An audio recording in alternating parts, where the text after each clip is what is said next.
What is the backstage? In PowerPoint, click on File from the menu bar.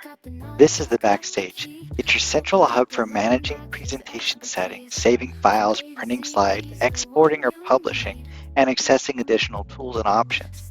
The features here streamline your workflow by providing easy access to essential functions all in one location. The menu bar is your gateway to a wide range of tools and features, neatly organized into these tabs like Home, Insert, Design, Transition.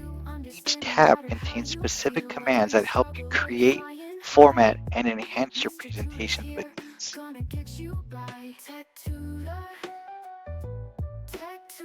The ribbon, on the other hand, is a user-friendly interface that groups related commands and tools into intuitive tabs for easy access. It allows you to efficiently manage your presentations, design, content, and formatting, enhancing your productivity and creativity.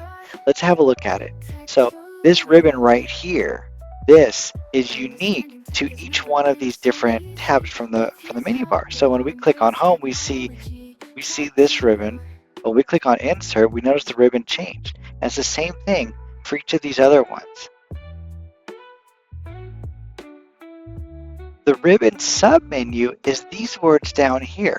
And you'll notice that on the ribbon, each of these tools is broken up into a submenu of categories. So when you're looking for something, hey, it's font related.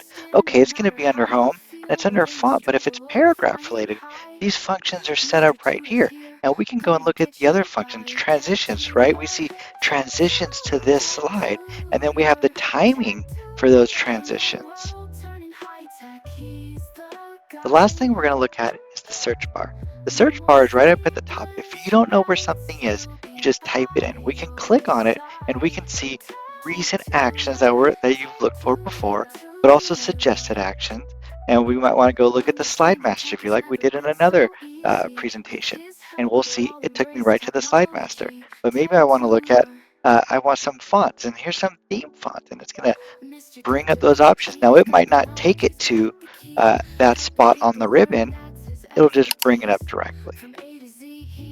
Now that you know how to navigate PowerPoint, you can create, edit, and enhance your presentation with confidence and efficiency. Get ready to impress your audience with your newfound skills.